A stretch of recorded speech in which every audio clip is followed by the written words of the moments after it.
সুপ্রিয় শিক্ষার্থী, আসসালামু আলাইকুম। তোমরা সবাই কেমন আছো?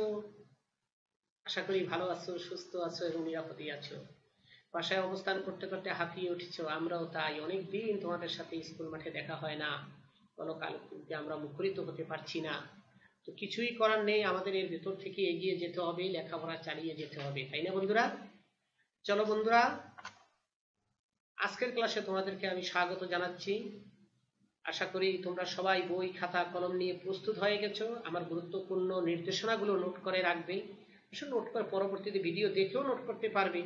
তো চলো বন্ধুরা, আমি আমার পরিচয় দিয়ে নিই। যারা আমার সাথে ইতিপূর্বের অনেকগুলো ক্লাস করেছো তারা আমাকে দেখা মাত্রই চিনে গেছো, আর যারা নতুন আমার সাথে যোগ দিতে যাচ্ছ তাদের জন্য আমি আমার পরিচয়টা দিয়ে নেই।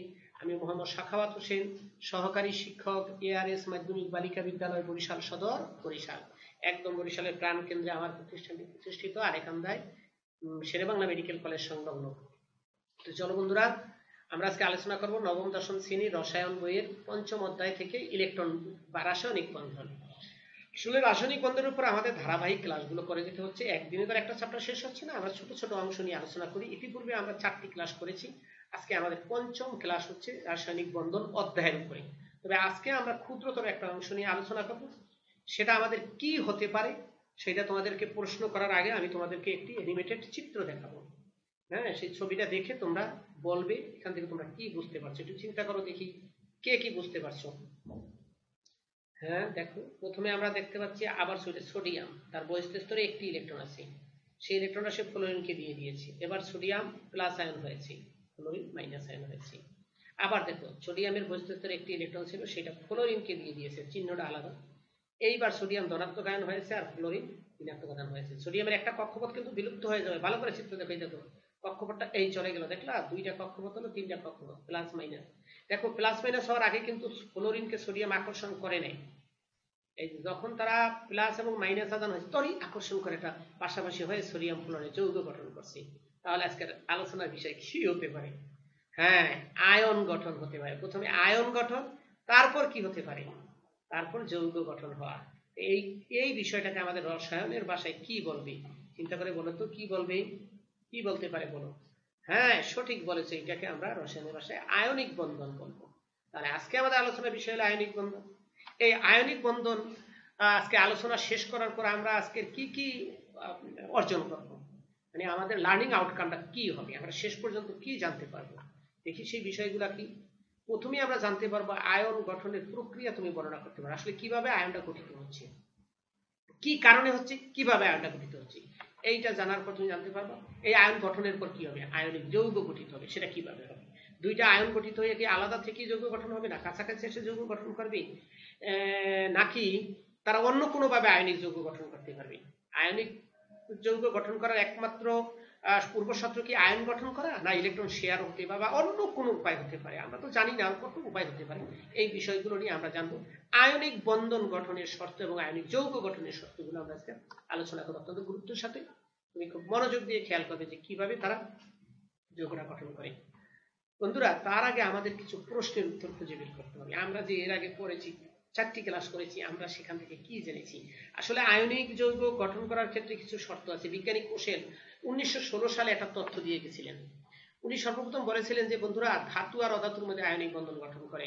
উনি বলেছিলেন ধাতু সমূহ ইলেকট্রন ত্যাগ করে ধনাত্মক আধান হয়, আর বা অধাতু সমূহ ইলেকট্রন গ্রহণ করে ঋণাত্মক আধানে পরিণত হয়, ফলে বিপরীতধর্মী আধান পরস্পরকে আকর্ষণ করে, তারা এক ধরনের যৌগ গঠন করে। একে আয়নিক যৌগ বলে, একে আয়নিক বন্ধন বলে, আর বন্ধনকে আয়নিক বন্ধন বলে। আজকে আমরা দেখবো যে আসলে কোনগুলা ধাতু। উনি বলছেন ধাতু ক্যাটায়ন হয়, উনি বলছেন অধাতু অ্যানায়ন হয়, উনি বলছেন ক্যাটায়ন অ্যানায়নকে আকর্ষণ করে, উনি বলছেন তারা যে বন্ধনীয় তাকে আয়নিক বন্ধন করে। আজকে আমরা দেখবো সেটা কিভাবে হয়, ধাতু কারা, এই প্রশ্নগুলোর উত্তর খুঁজে বের করবো। কারা অধাতু তাদের উত্তর খুঁজে আমাদেরকে বের করতে হবে। চলো বন্ধুরা, আমি দেখি প্রথম প্রশ্ন, ধাতুর ইলেকট্রন বিন্যাস কেমন হবে। তোমার তো অবশ্যই আয়ন গঠন করার সময় তোমাকে ইলেকট্রন বিন্যাস জানতে হবে, না জানতে হবে? তুমি তৃতীয় ইলেকট্রন বিন্যাস জেনেছো, আমি তোমাদেরকে সেই ক্লাসও বলেছি ইলেকট্রন বিন্যাস রসায়নের জন্য অন্যতম শর্ত। তুমি ইলেকট্রন বিন্যাস না জানলে রসায়ন জানবে না। তাহলে সেখানে তুমি ইলেকট্রন বিন্যাস একটা নিশ্চয়ই দেখেছো, hydrogen, helium, lithium, beryllium, boron, carbon, nitrogen, oxygen, fluorine, neon, এই যে ইলেকট্রন বিন্যাস করছে 1 থেকে 20 পর্যন্ত ইলেকট্রন বিন্যাস করছো।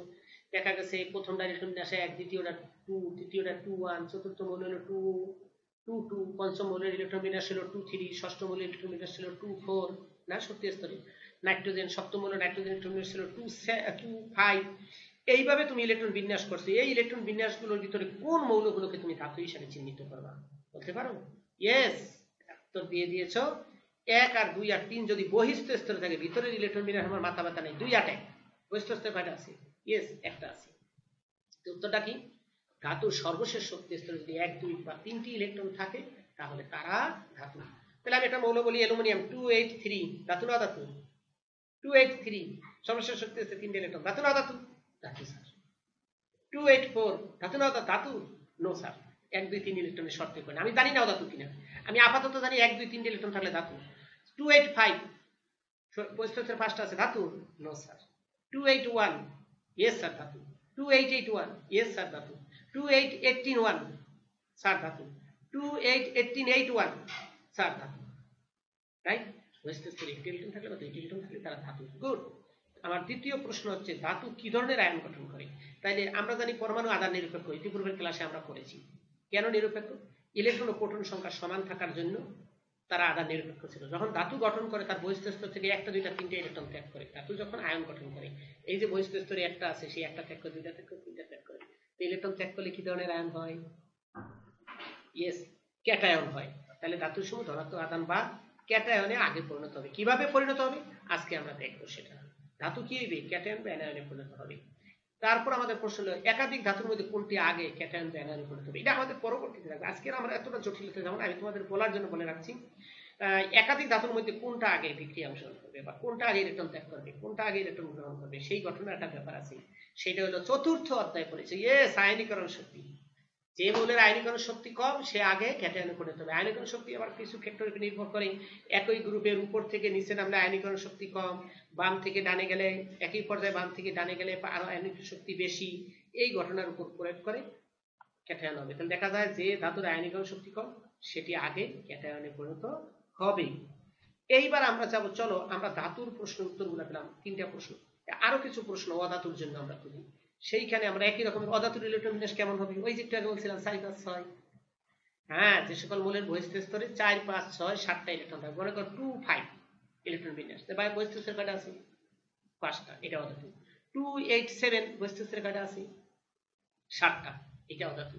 286 বহিস্থ স্তরে কয়টা আছে? 6টা, এটা অধাতু। তাহলে আগের মতই প্রশ্নের উত্তর, অধাতুর সর্বশেষ শক্তি স্তরে 4 5 6 বা 7টি ইলেকট্রন থাকবে।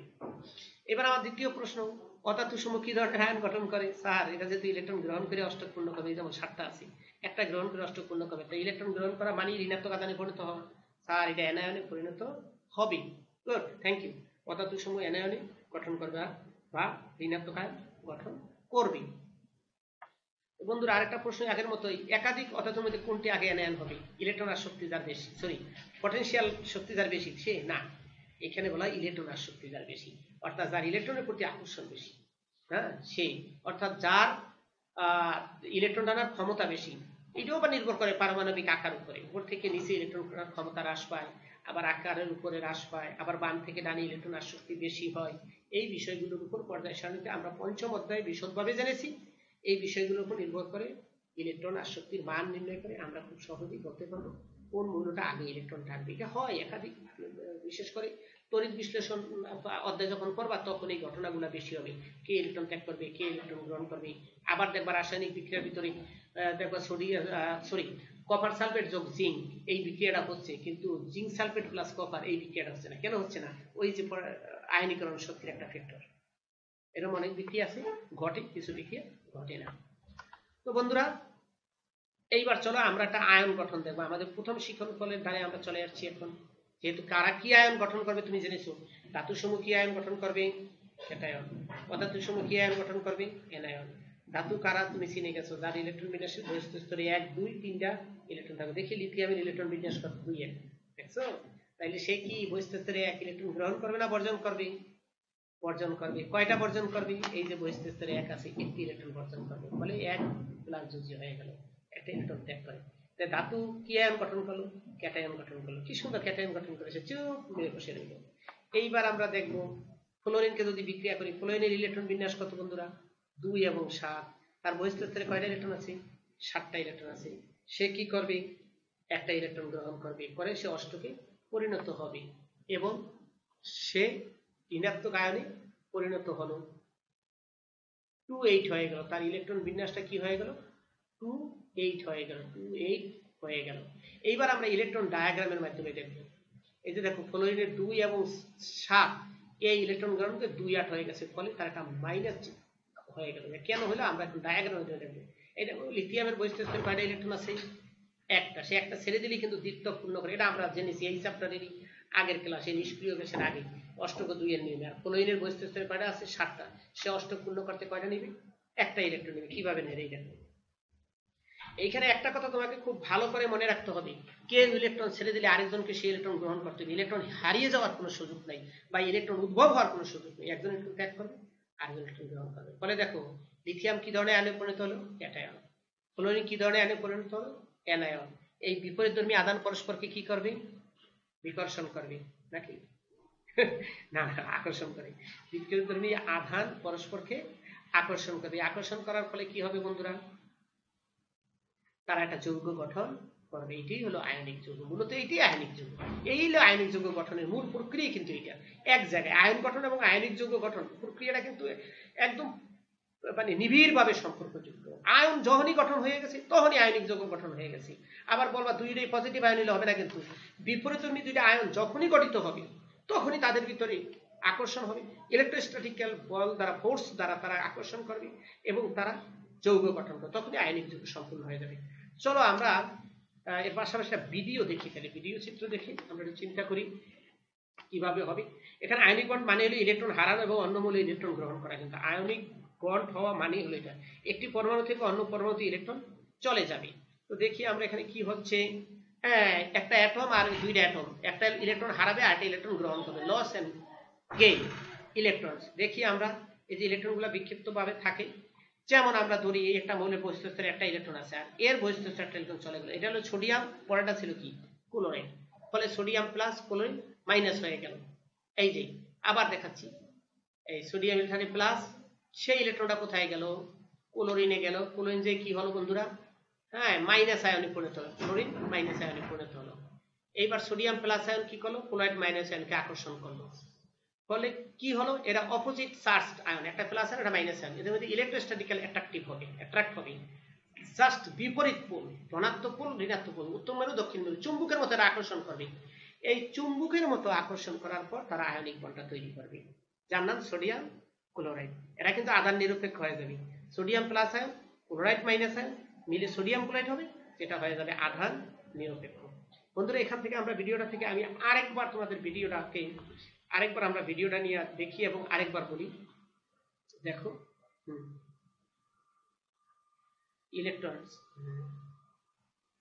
ইলেকট্রন গুলা বিক্ষিপ্ত হচ্ছে। এই সোডিয়ামের একটা ইলেকট্রন বেরিয়ে গেল, ক্লোরিন অন্য মৌলে চলে গেল, ফলে সোডিয়াম প্লাস সোডিয়াম মাইনাস। আবার দেখো সোডিয়ামের বৈশিষ্ট্যের একটা ইলেকট্রন আছে, ছেড়ে দিল, সোডিয়াম প্লাস হয়ে গেল। সেই ইলেকট্রন কোথায় গেল? ক্লোরিনের উপরে চলে গেল। ক্লোরিন কি হয়ে গেল? মাইনাস হয়ে গেল, ঠিক আছে, অ্যানায়ন হয়ে গেল। এইবার সোডিয়াম আয়ন ক্লোরাইড আয়নকে পাশাপাশি টেনে নিয়ে আসলো। এরা অপোজিট চার্জ আয়ন ছিল, বিপরীত আধানযুক্ত ছিল। এদের ভিতরে ইলেকট্রোস্ট্যাটিক্যাল অ্যাট্রাক্ট হবে, যেমনটা চুম্বকের মধ্যে হয়, যেমন চুম্বকের বিপরীত মেরু পরস্পরকে আকর্ষণ করে, সাউথ মেরু নর্থ মেরুকে। এইভাবে আয়নিক বন্ডটা তৈরি হয়। এভাবেই সোডিয়াম ক্লোরাইড আয়নিক যৌগ তৈরি হয় এবং এই সোডিয়াম ক্লোরাইডকে আয়নিক যৌগ বলা হয়। এই যে আয়নিক বন্ধনের মাধ্যমে সোডিয়াম ক্লোরাইড তৈরি হলো, এই সোডিয়াম ক্লোরাইড কি বন্ধুরা? আয়নিক যৌগ বলা হয়। ঠিক আছে বন্ধুরা, চলো আমরা তো একটা উদাহরণ দিলাম, আরো একটা উদাহরণ দিই, একাধিক উদাহরণ দিয়ে দেখি যাতে আমাদের মনে থাকে। এইখানে একটা কাজ দেবো তোমাদেরকে, এই যে যতটুকু করলাম এর উপর একটু কাজ দেবো, দেখি বাসায় করতে পারো কিনা। বাসায় কাজটা করে আমাকে মেসেঞ্জারে পাঠাবি।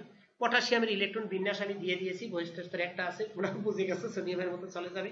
আর ফ্লোরিনটা দেখেছো, প্লাস আয়ন হবে মাইনাস আয়ন হবে, পরস্পরকে তারা আকর্ষণ করবে এবং যৌগ গঠন করবে, পটাশিয়াম ক্লোরাইড।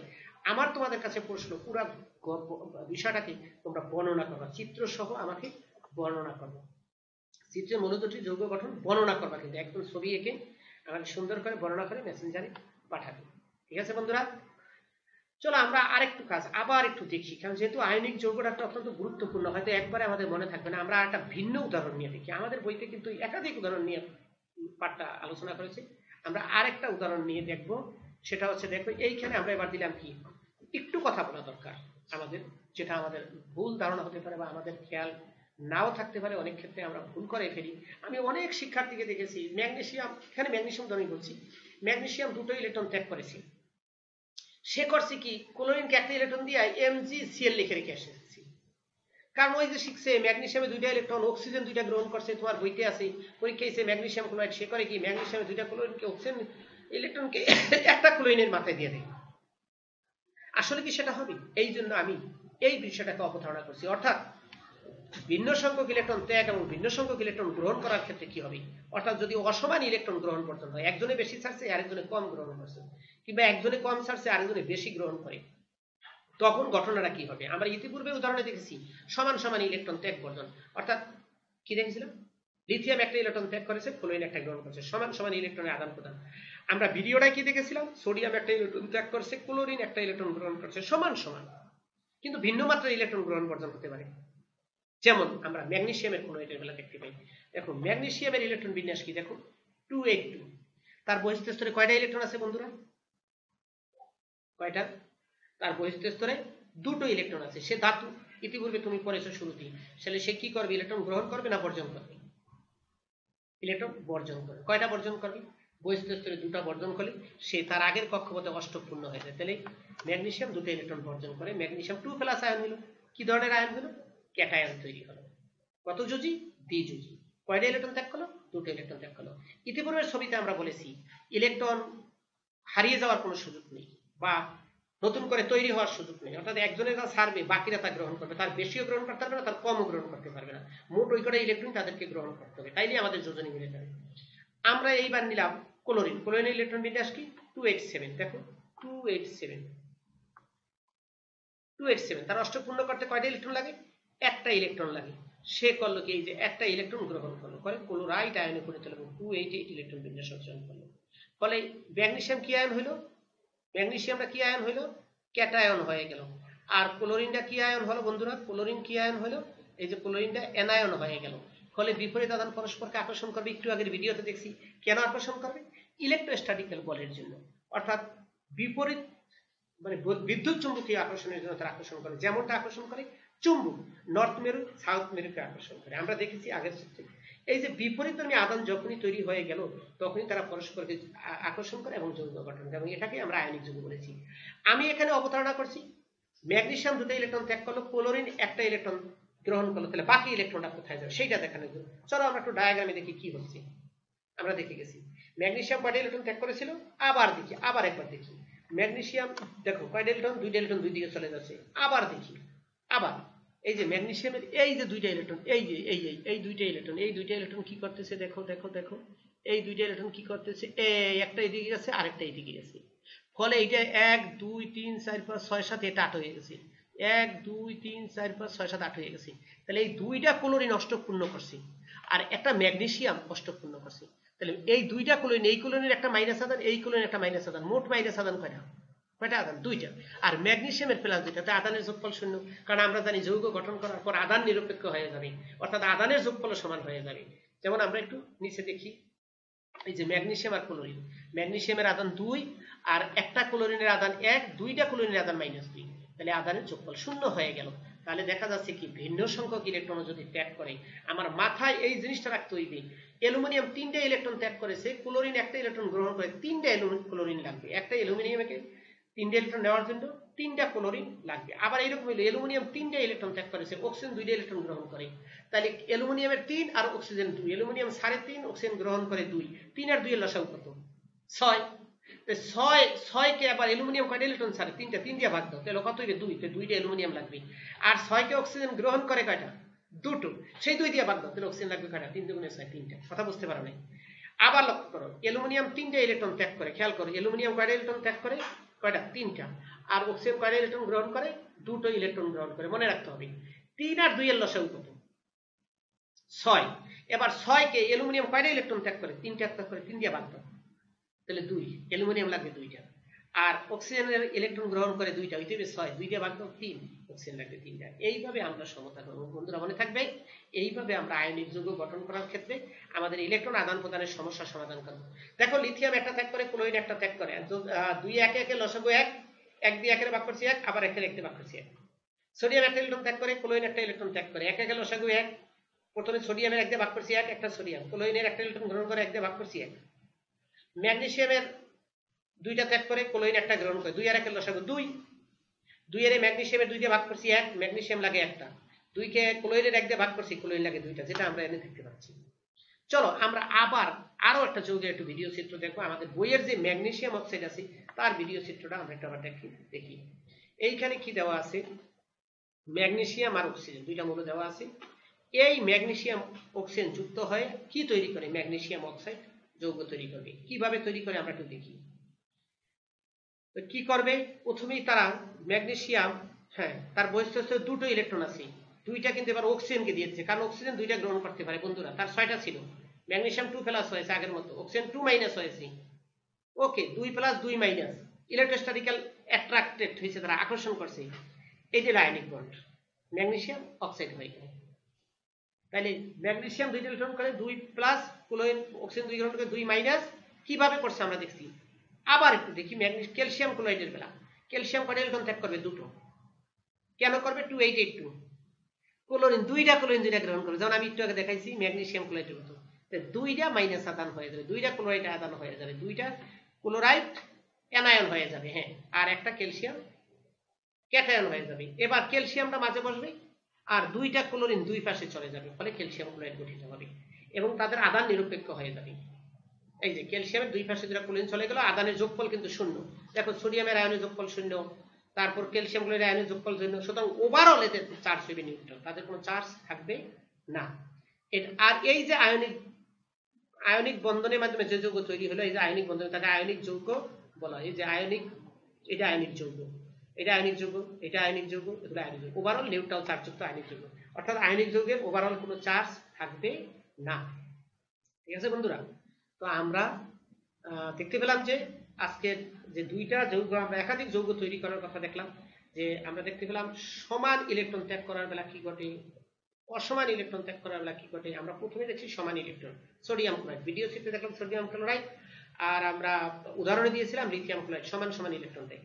আমরা পরবর্তীতে দেখলাম ভিডিও চিত্রে দেখলাম সমান অসমান 2টি, ম্যাগনেসিয়াম 2টা ইলেকট্রন ত্যাগ করেছে, অক্সিজেন 2টা গ্রহণ করেছে একজন। আমরা দেখলাম ক্যালসিয়াম 2টা ত্যাগ করেছে, ক্লোরিন 2টা ক্লোরিন গ্রহণ করেছে। সুতরাং এগুলো আমাদেরকে মনে রাখতে হবে। আয়নিক যৌগ গঠন করার সময় সব সময় একটা সার সংক্ষেপে কথা মনে রাখবে বন্ধুরা, সেই কথাটা হচ্ছে এইটাই মনে রাখতে হবে তোমাদের। যে কথাটা মনে রাখতে হবে তৈরি করার সময়, সেটা হলো কে কয়টা ইলেকট্রন গ্রহণ বা বর্জন করলো সেটা লসাগু করে পরমাণু সংখ্যা নির্ধারণ করতে হবে। তো চলো আজকের ক্লাস শেষে আমরা একটু মূল্যায়ন করি, আমরা কি শিখতে পারলাম। আমাদের একটু জানা প্রয়োজন। আমরা আজকের মৌখিক অভিক্ষা নেব, সেটা হলো ক্যাটায়ন তৈরিতে কোনটি ঘটে, ইলেকট্রন গ্রহণ ঘটে না। প্রশ্ন উত্তর বলি, ইলেকট্রন গ্রহণ ঘটে না।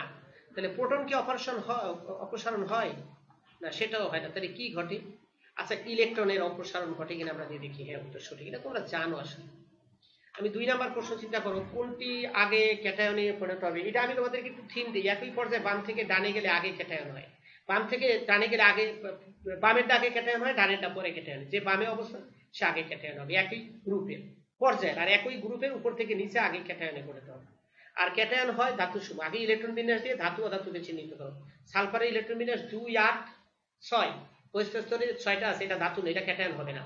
ম্যাগনেসিয়ামের বহিস্থ আছে 2, 8, 2, বহিস্থ স্তরে 2টা আছে, অর্থাৎ ম্যাগনেসিয়াম ধাতু, এটা হতে পারে না। উত্তর হয় না। আবার আয়োডিনের ইলেকট্রন বিন্যাস 2, 8, 18, 18, 7, না, এটাও ধাতু। তাহলে দেখি সোডিয়াম, ইয়েস সোডিয়াম আগে হবে। এবার আমরা দেখবো অক্সিজেনে কয়টি ইলেকট্রন গ্রহণ করে।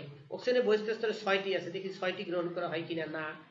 তারপর বহিস্থ স্তরে 1টি গ্রহণ করে হয় কিনা না। কয়টা গ্রহণ করবে একটু আগে তোমরা দেখেছো, আমি এমনি তোমাদেরকে মজা করার জন্য দেখাচ্ছি, তোমরা সবাই জানো, একটু আগেই দেখেছো। কয়টা ইলেকট্রন, 2টো ইলেকট্রন গ্রহণ করে তারা পরিণত হয়েছে।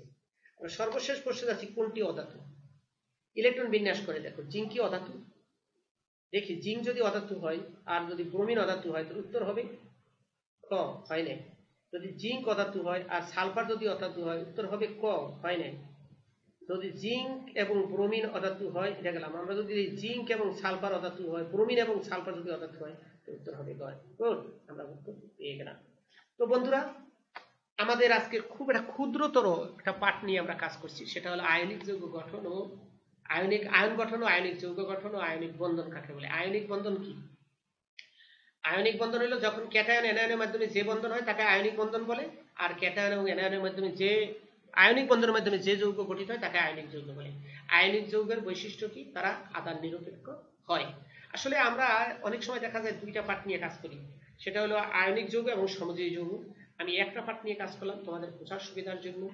হ্যাঁ, আমি আশা করি তোমরা যদি প্রয়োজন মনে করো আমার ভিডিওটাকে আরেকবার দেখবে, তারপরে যদি না বুঝো আমাকে ফোন করো, আমি তোমাদের উত্তর দিতে চেষ্টা করবো। একটা বাড়ির কাজ করবে, দুইটা বাড়ির কাজ হয়ে গেল। আসলে একক কাজটাও বাড়ির কাজ হয়ে গেল, আর বাড়ির কাজটাও বাড়ির কাজ হয়ে গেল। একক কাজটা স্কুলে বসে হইলে স্কুলে দেখাইতে পারতা, বা জোড়াই কাজগুলো স্কুলে দেখাইতে পারতা। বাড়ির কাজটা করো। একটা ঝামেলা বাজিয়ে দিলাম, কিউপ্রাস ক্লোরাইড আর কিউপ্রিক ক্লোরাইড গঠন প্রক্রিয়া চিত্র সহ বর্ণনা করো। হ্যাঁ, কপার একবার একটা ক্লোরিন ধরছে, দুইটা ক্লোরিন ধরছে। একটু মজা আছে এখানে, দেখি কে কে এই মজাটাকে উদ্ঘাটন করতে পারে। যে উদ্ঘাটন করতে পারবা তার সামনের দিকে রসায়ন আরো সহজ হয়ে যাবে। তো বন্ধুরা, আজকের ক্লাস আমার এখানেই আমি শেষ করছি। তোমাদের সবাইকে ধন্যবাদ দিয়ে আমার ক্লাস এখানেই শেষ। আশা করি আগামী ক্লাসে তোমাদের সবাইকে সপ্রতিভভাবে তোমাদের উপস্থিতি নিশ্চিত করবে এবং তোমরা আমার সাথে অংশগ্রহণ করবে এবং রসায়নকে সহজবোধ্য করে তুলবে। রসায়ন আসলে একটা খুব সহজ সাবজেক্ট। রসায়ন নিয়ে আমরা অযথাই খুব শুধু শুধু চিন্তা করি। আমরা যদি কেউ রসায়নকে খুব মনোযোগ দিয়ে পড়ি, প্রতিটা ক্ষুদ্র ক্ষুদ্র অংশ যদি ভালো করে পড়ি, আমাদের জন্য রসায়ন কোনো সমস্যাই নাই। যাই হোক, আগামী ক্লাসের আবারও আহ্বান জানিয়ে, আমন্ত্রণ জানিয়ে আমি আজকের মতো ক্লাস শেষ করছি। সকলকে ধন্যবাদ।